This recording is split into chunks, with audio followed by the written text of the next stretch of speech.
Nagsorry si Senadora Amy Marcos kay Vice President Sara Duterte bangod sa sa iya, ginpahamak niya ini sa giningganyo niya si VP Sara nga magpadalagan sang 2022 nga eleksyon.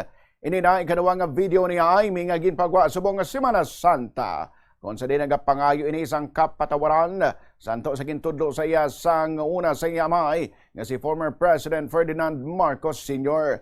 Sunod kay Amy, nagiltigid siya sa natabo kay Sara, kagamuman sa iya pamilya, partikular na si former President Rodrigo Duterte. Daga pangatubang si Sara sang impeachment, samtang ang amay nga Duterte ang masobra isa katuig na nga dito sa ICC Detention Facility sa The Hague. Sunod kay Amy, kung wala lang niya giningganyo si Sara, kung tani nagapakalinong ini sa Davao, nagapungko bilang mayor, kag wala sang gamo. Kung tani sunod kay Amy, yari man sa Pilipinas ang anay presidente.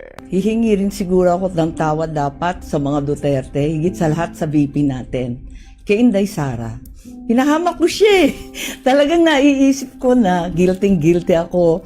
Sana nananahimik sa Davao yun. Mayor siya, walang kalaban-laban, walang hassle, walang gulo.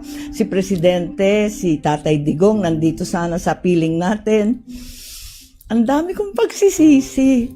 Pero sa totoo lang, naisip ko rin, at nung kinakausap ko pa si VP noon, noong 2021, wala siyang kabalak-balak tumakbo para sa national. Nakarehistro na nga siya para mayor.